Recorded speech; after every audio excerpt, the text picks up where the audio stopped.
Muy buenas noches para todos, queridos hermanos y simpatizantes de la Fraternidad Rosacruz Antigua.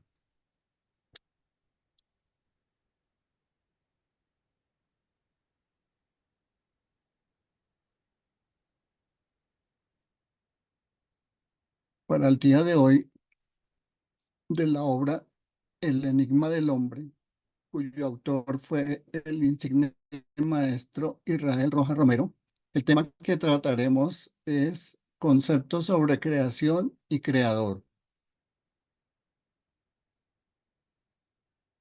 Tenemos unos subtemas, una pequeña introducción. Vamos a dilucidar algunos conceptos como qué es la explosión, concepto de vacío, concepto de nada, concepto del plasma, limitaciones de las palabras, teoría del Big Bang, qué es el Big Bang, formación del sistema solar según Laplace. Un pequeño resumen. Veremos unas máximas de Albert Einstein y entraremos a analizar el capítulo Conceptos sobre creación y creador. Introducción. Desde tiempos inmemorables, la humanidad ha sentido una profunda curiosidad por saber el origen de todas las cosas, incluyendo su propio origen.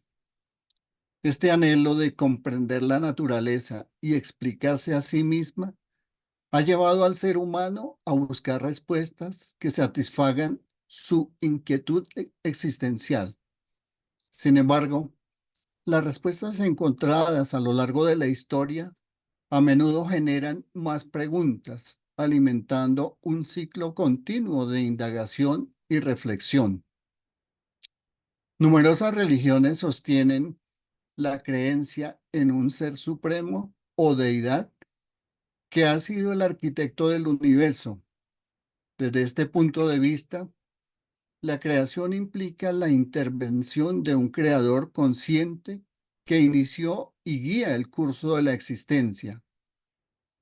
Las diferentes culturas han desarrollado relatos variados sobre la creación, algunos partiendo de la nada, mientras que otros incorporan mitos cosmogónicos más complejos.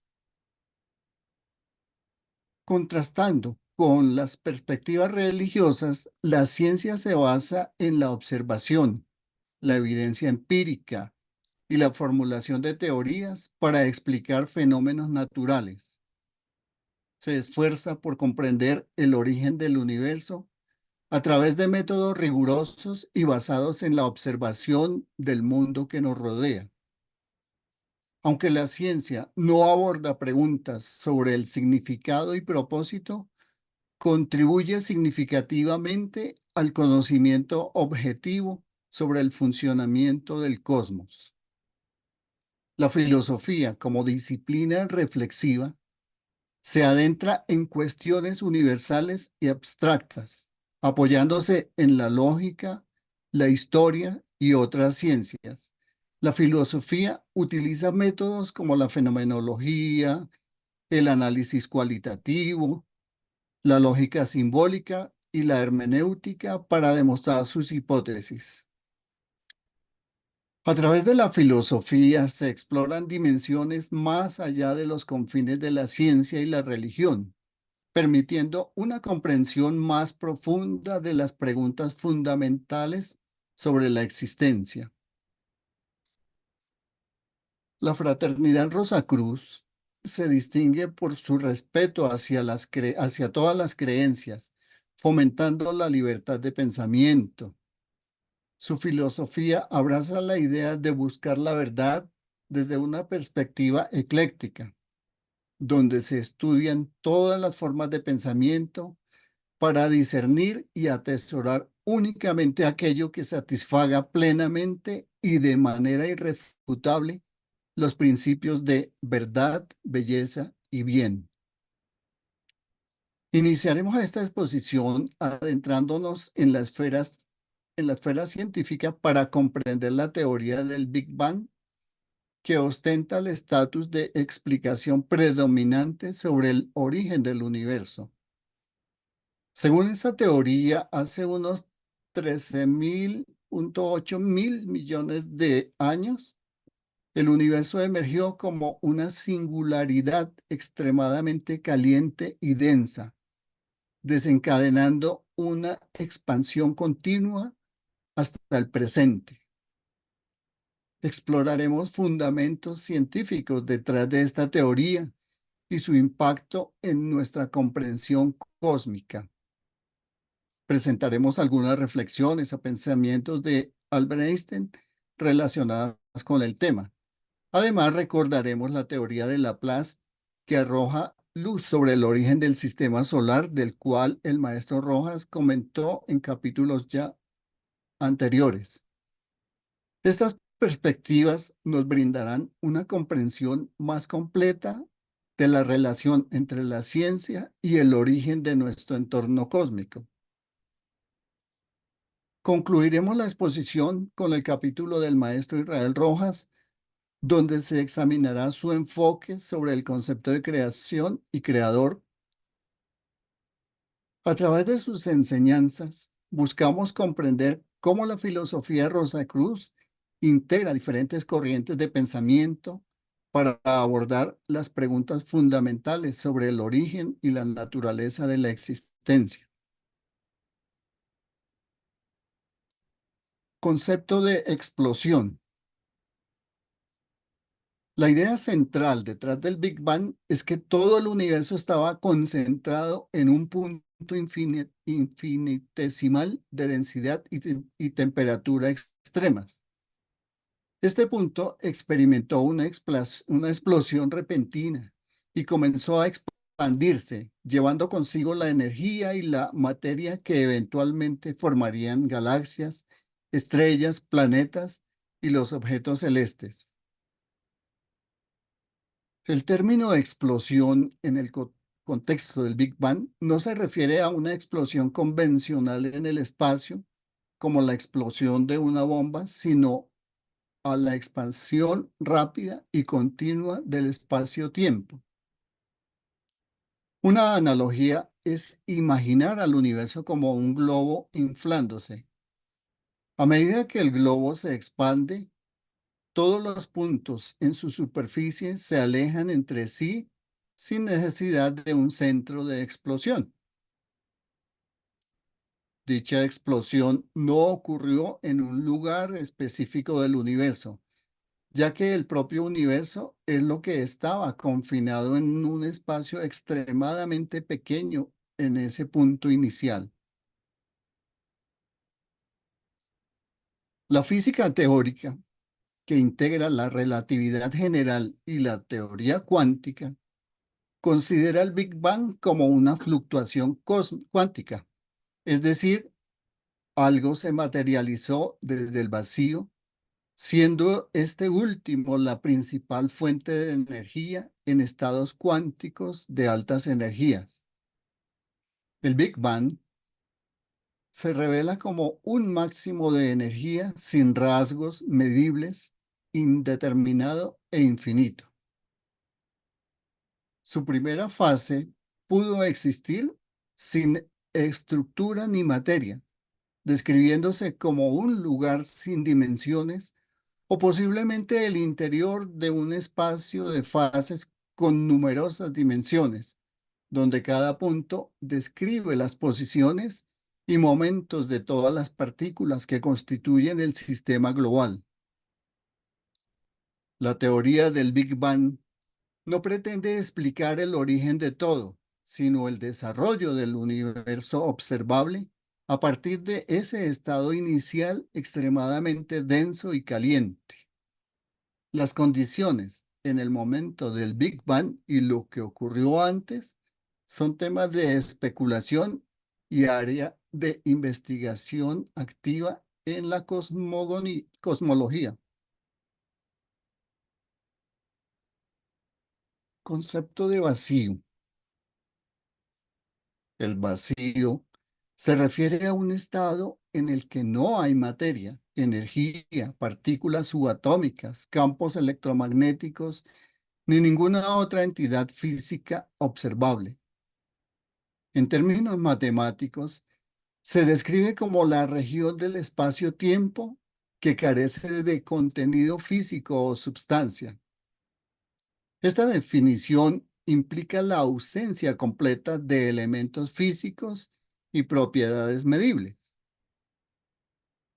La visión científica en relación al vacío lo observa como un complejo lleno de potencialidad, la principal fuente de energía en tiempo cero, a partir del cual se generan las partículas materiales y la potencialidad de crear partículas con limitadas propiedades, con y sin masa, de tal manera que incluso se pueden generar muchos universos.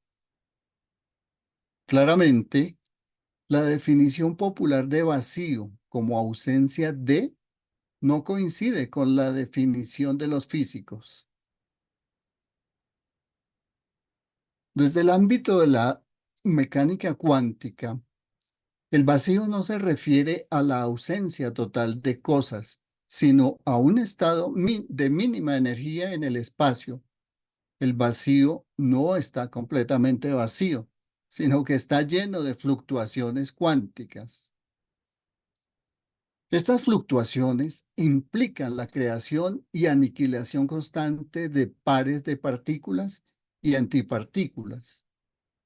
Aunque estas partículas pueden aparecer y desaparecer rápidamente, su contribución al estado de energía del vacío es esencial para entender fenómenos cuánticos. Perdón. Físicamente, el vacío es la más potente forma energética que crea y destruye partículas materiales.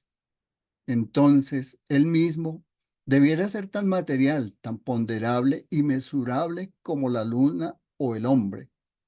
Esto significa que puede ser pesado y medido, resuelto en sus elementos constitutivos, calculado y expresado en una fórmula. Concepto de nada. Desde una perspectiva filosófica, la nada se conceptualiza como la ausencia absoluta de cualquier cosa o entidad. Es la negación total de existencia, sin propiedades, características o entidad discernible. Uno de los aspectos de la mecánica cuántica es que incluso cuando no tienes absolutamente nada, sigue habiendo algún nivel de energía, señala Ponsen. Se puede pensar en esa energía como pequeñas cosas que constantemente aparecen y desaparecen. Las fluctuaciones de energía en el vacío pueden espontáneamente convertirse en electrones y positrones, pero estos solo existen por un breve instante, 1.000 millones de billonésimo de segundo. Entonces, la nada no existe. La física cuántica nos dice que algo puede aparecer de la nada y el campo de Higgs le da a ese algo masa, creando todo lo que conocemos hoy en día. ¿Qué es el campo de Higgs? El llamado campo de Higgs es un entorno invisible que permea todo el universo, y que impregna de masa a las partículas que navegan en él. En ese campo de Higgs están los bosones o partículas de Higgs, que son los que untan de masa a las partículas que forman la materia. Ahora se sabe que existe, que está en todas partes, que permea todo, es igual en todas las direcciones, así que la idea de nada desapareció para siempre. Concepto de plasma. El plasma es un estado de la materia que se encuentra por encima de los 10.000 grados Kelvin. Es una sustancia que contiene iones y electrones liberados del amarre atómico. representa un gas caliente y conductor que ocupa todo el volumen del universo.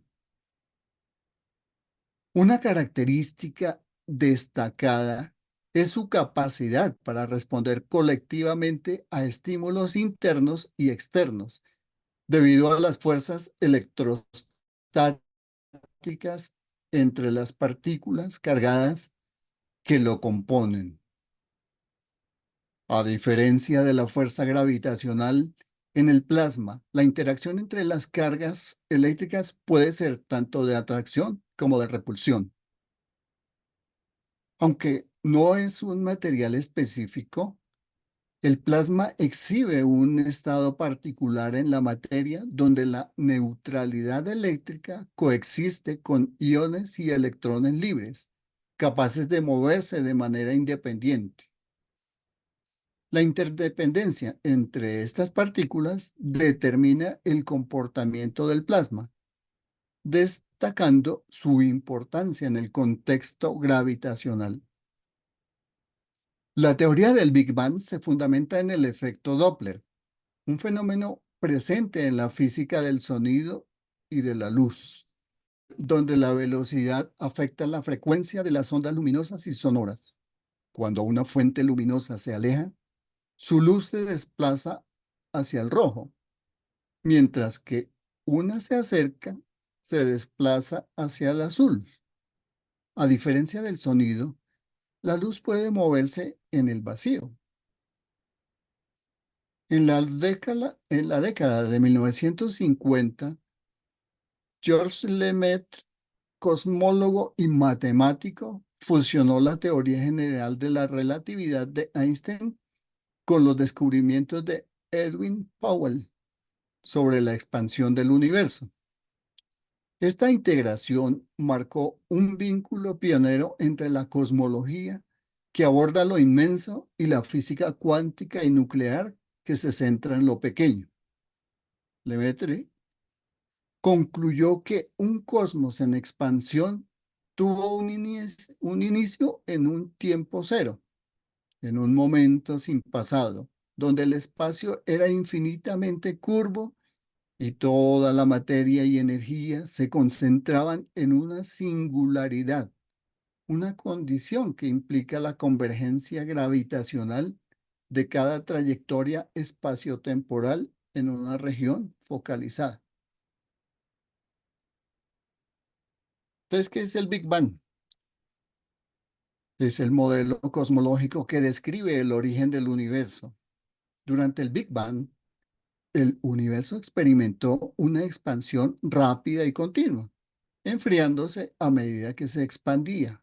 A medida que se enfriaba, los protones y neutrones se combinaron para formar átomos, dando origen a la materia tal como la conocemos.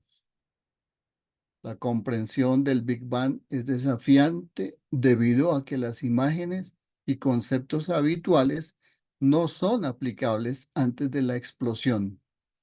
El Big Bang sigue siendo un misterio con enfoques diversos para comprenderlo.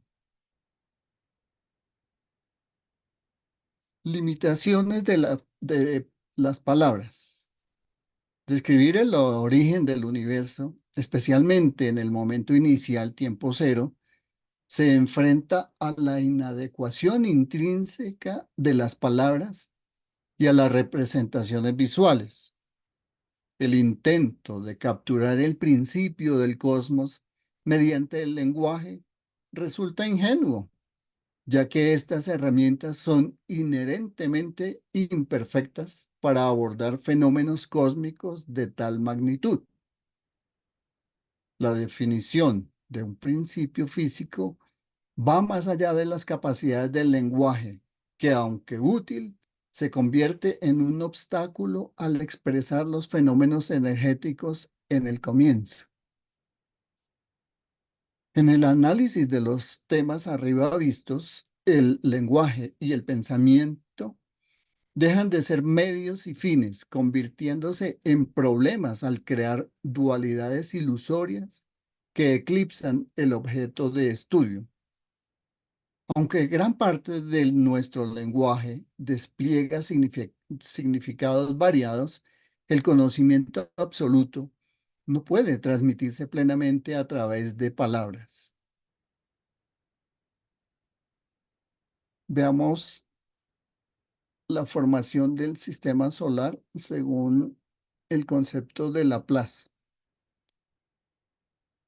Ese concepto tiene que ver con la hipótesis de la nebulosa solar de Pierre-Simon Laplace.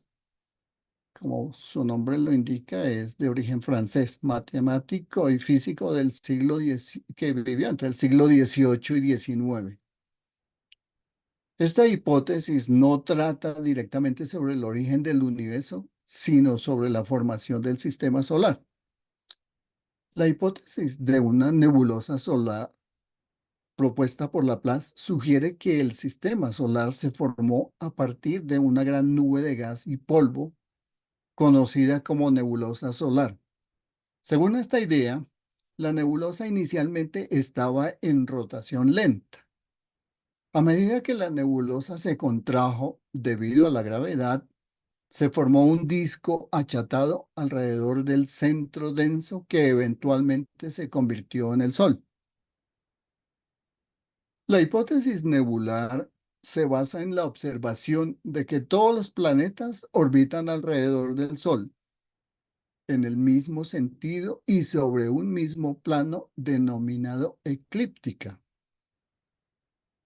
El átomo ha sido nada más que un sintético resumen de un sistema de mundos, un protón como eje y electrones girando a su alrededor. Nos dejan ver en lo infinitamente pequeño un trasunto real y positivo de lo infinitamente grande. Pues en cada uno de los grandes sistemas encontramos un sol. En cada uno de los grandes sistemas encontramos un sol o un protón. Y los astros, electrones, que giran a su alrededor.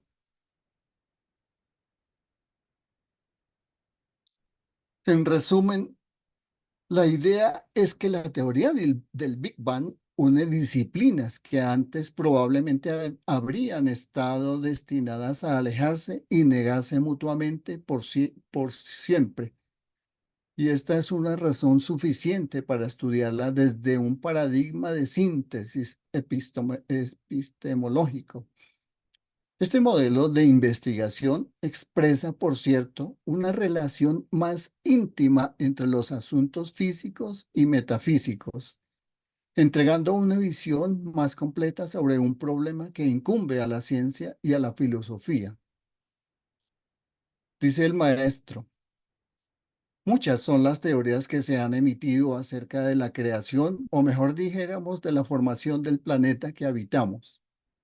La más aceptable de todas es la de Laplace, o sea, la de la condensación gradual de la nebulosa hasta convertirse en forma, es decir, que antes de ser forma densa fue un gas. Esta teoría, la más lógica de las hasta ahora conocidas por la ciencia oficial, coincide exactamente con el sabio conocimiento de los esoteristas que reconocen la existencia de una sustancia llamada akasa, que en su movimiento empieza a polarizarse, creando corrientes definitivas en ese éter universal y organizado por estas corrientes a estados llamados tejas o fuego, bayú, aire, y que luego descendiendo más en el estado de vibración, crea un cuarto aspecto llamado apas, que significa agua, hasta llegar más tarde por la mayor solidificación a las moléculas a constituir o crear las formas densas, conocido en lenguaje sánscrito como Prithvi, o sea, la tierra. O sea, ahí están los 5 elementos. Veamos unos pensamientos o máximas que escribió en algún momento Albert Einstein y que también pues nos ayudan a la comprensión que nos reúne hoy y pues es importante e interesante que los podamos interiorizar. Y dicen, no llegué a mi comprensión de las leyes fundamentales del universo a través de mi mente racional. Con respecto a la materia, nos hemos equivocado. Lo que hemos llamado materia es energía, cuya vibración se ha rebajado tanto como para ser perceptible a los sentidos. La materia es el espíritu reducido al punto de visibilidad. No hay materia. La energía no puede crearse ni destruirse, solo puede cambiarse de una forma a otra. Continúa diciendo, todo es energía y eso es todo lo que hay. Haz coincidir la frecuencia de la realidad que quieres y no podrás evitar obtener esa realidad. No puede ser de otra manera. Esto no es filosofía, esto es física. El tiempo y el espacio no son condiciones en las que vivimos, sino modos por los que pensamos. El tiempo no existe, lo inventamos. El tiempo es lo que dice el reloj, la distinción entre el pasado, el presente y el futuro es solo una ilusión obstinadamente persistente. Todo está determinado, cada principio y fin, por fuerzas sobre las que no tenemos control. Está determinado tanto para el insecto como para la estrella, seres humanos, vegetales o polvo cósmico. Todos bailamos una melodía misteriosa, entonada en la distancia por un gaitero invisible. No soy ateo. El problema que se plantea es demasiado vasto para nuestras mentes limitadas. Estamos en la posición de un niño pequeño que entra en una enorme biblioteca llena de libros en muchos idiomas. El niño sabe que alguien debe haber escrito esos libros. La religión del futuro será una religión cósmica, trascenderá a un Dios personal y evitará el dogma y la teología. El intelecto tiene poco que hacer en el camino del descubrimiento. Llega un salto de conciencia, llámalo intuición o lo que quieras. La solución te llega y no sabes ni por qué ni cómo. Ahora pasaremos a analizar ya el capítulo que nos trajo a estas pequeñas disertaciones, escrito en el Enigma del Hombre. Eh, ya vimos la primera parte, estamos en la segunda parte, varios capítulos, y hoy nos concierne el concepto sobre creación y creador. Posteriormente tendremos lo que tiene que ver con la religión y finalmente el maestro hace una síntesis hermética en el libro. Los invitamos muy cordialmente a revisar los capítulos anteriores porque pues todos siguen una secuencia y nos va llevando de la mano para comprender toda esta maravillosa ciencia y tener una idea lo más pura en la verdad y casi que incuestionable. Y como podemos ver, pues la parte de la ciencia, los físicos, por más de que indagan e indagan, pues difícilmente han podido dar con una solución total de lo que es ese cambio y nunca llegaremos a eso tampoco. Concepto sobre creación y creador. Dice el maestro, una forma cualquiera tiene una esencia en sí, como trasunto de la potencia primordial que lo trajo a la existencia. Las cosas relativas están pues directamente vinculadas a la especie o familia a que pertenecen. Y la especie o familia depende esencialmente de una fuerza desconocida que como incógnita se presenta para el investigador. Así, regresando de la pluralidad por lógica reflexión, caeremos en la unidad esencial de una especie, de un tipo o de una manifestación cualquiera.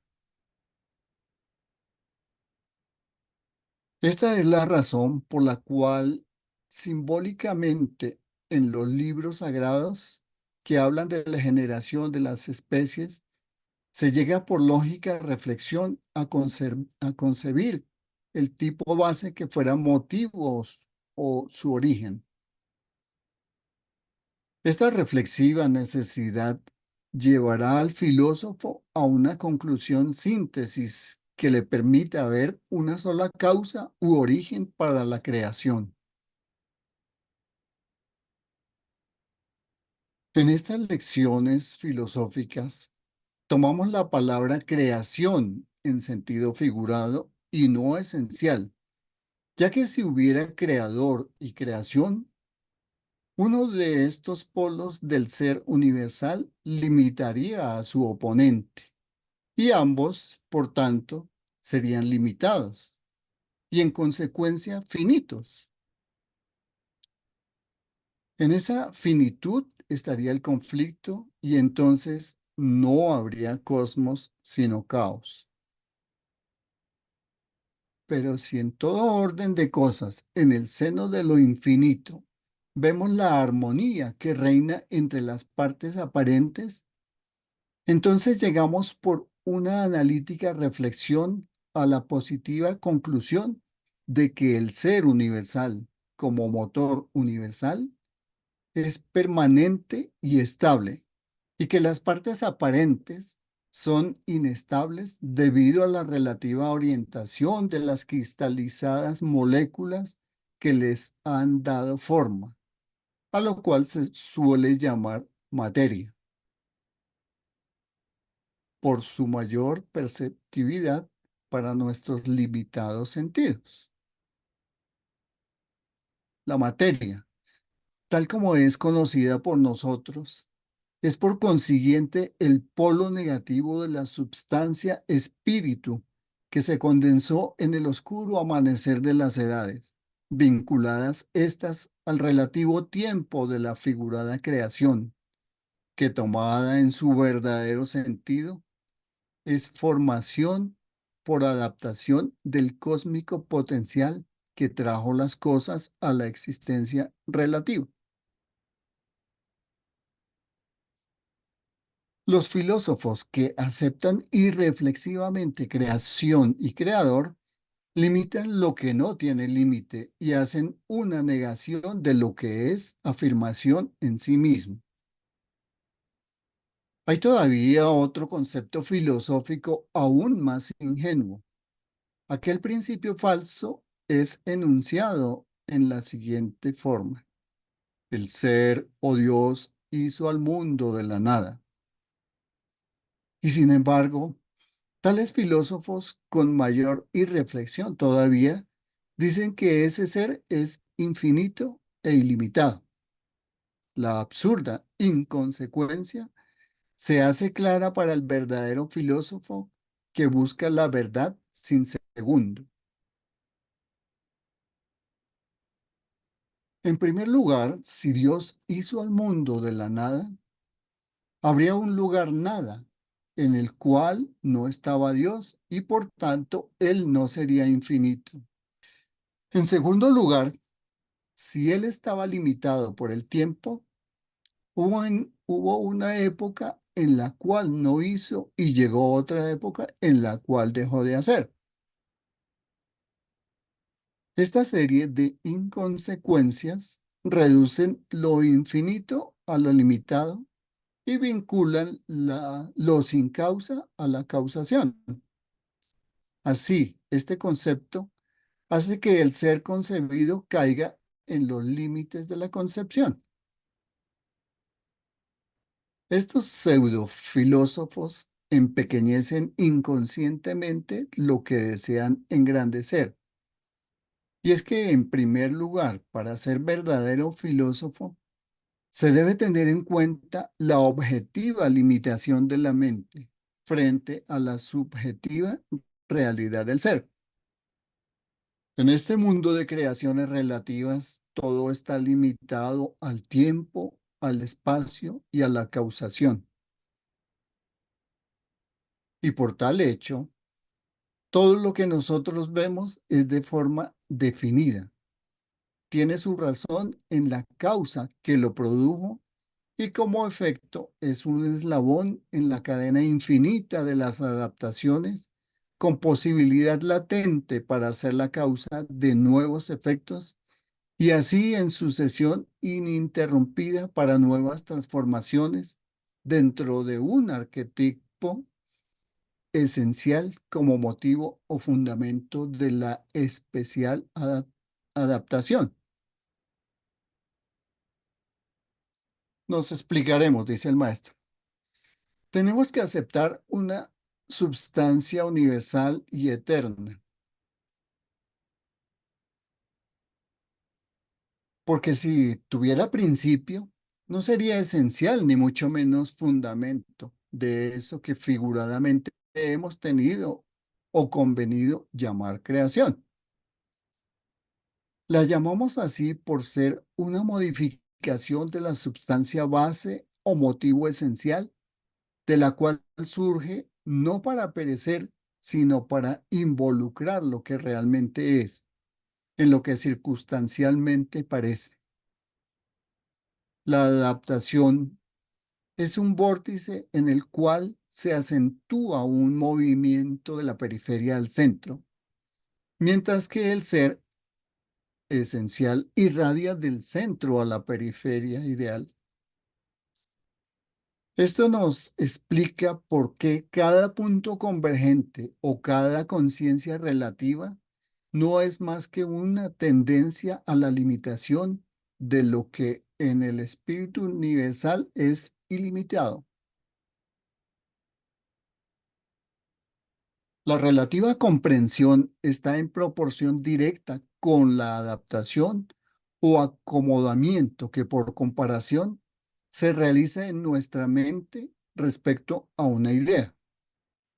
Así que cuando nosotros logramos acomodar en nuestra mente una concepción más sutil de la que teníamos acerca de una cosa en un momento determinado, no hemos hecho nada más que abrir campo para que un volumen mayor sea puesto donde estaba otro de menores proporciones. Y si en forma pasiva no hacemos más en la vida que abrir campo en nuestra mente para colocar los volúmenes más o menos grandes de otras mentes, en esas condiciones se puede decir que realmente no estamos cumpliendo labor eficaz para el propio desarrollo. El verdadero filósofo busca solamente apoyo en lo que tenga firmeza para llegar progresivamente a la cima del más elevado pensamiento, haciendo siempre a un lado por inútil aquello que no teniendo un sólido fundamento nos sirve de base para el positivo desenvolvimiento mental. Y lo mismo que sirve de pedestal, debe ser desechado una vez que haya cumplido su misión. De la nada, nada se hace. Dios es la no cosa, no por negación del ser, sino, sino para diferenciarlo de las formas. La naturaleza, apreciada tal como tratan de conocerla nuestros sentidos, está en Dios, y no Dios en la naturaleza como algunos irreflexivamente lo afirman. Si Dios estuviera en la naturaleza y no la naturaleza en Dios, Dios sería lo menos, siendo la naturaleza lo más. La naturaleza creada, siendo como es un trasunto, tiene su razón de ser en Dios. No así si Dios estuviera en la naturaleza. porque en ese caso querría decir que la naturaleza se forma perdón, porque en este caso querría decir que la naturaleza de forma sería superior a la causa de origen. Dios, al ser infinito, no es causa ni es efecto, sino que causa y efecto son fenómenos relativos en el seno del noumeno absoluto. Por eso, con gran sabiduría dijo el apóstol iniciado, en Dios vivimos, nos movemos y somos. Este correcto pensamiento del apóstol nos prueba que la vida es una e infinita y que nosotros como expresiones de esa vida tenemos una conciencia relativa del ser individual como un trasunto nada más de la gran conciencia en el seno de la vida una. El hombre como vida es el hálito de Dios viviente expresado en la naturaleza de las formas. El hombre como forma es la condensación de la potencia esencial de la gran causa para individualizar, modificando en su estructura limitada el movimiento eternal de la vida en un punto de relativa convergencia dentro del seno absoluto del gran ser. Causa, origen, motivo, fundamento, matriz, creador, productor y otros tantos términos han surgido en la limitada mente del hombre porque, no comprendiendo la vida, observa dentro de su limitado campo de conciencia solamente la cristalización de ella, o sea, las formas. Por eso los sabios que estudian los relativos efectos están sometidos a la medida del tiempo, espacio y causación, que al no tener más relación que con las formas, no les podrán dar jamás visión clara de lo que es la vida, causa esencial que la produce. Por lo tanto, el verdadero sabio no preguntará nunca por el origen de la vida, puesto que él sabe que la vida es el hálito eternal de la existencia y que solamente tienen origen las formas como un trasunto relativo y circunstancial de aquella. Los filósofos que tratan de descubrir a Dios en la naturaleza lo consideran de hecho como un ser intracósmico, y los que lo miran como espíritu, diciendo que la materia creada es ilusión, lo consideran como extracósmico. Pero tanto la una como la otra conclusión son dos mirajes falsos de la verdad. Tanto si estuviera solamente dentro como si estuviera solamente fuera, sería una limitación y al serlo no sería ni infinito ni mucho menos absoluto. De consiguiente, aquel ser sin segundo es intra y extracósmico y partiendo de un centro presente en todas partes, se extiende a una periferia sin límites. Todo lo que es en la naturaleza de las formas, todo lo que ha sido y todo lo que será, son insignificantes movimientos del gran seno, que no es causa ni origen, sino el todo en todo. Muchas gracias.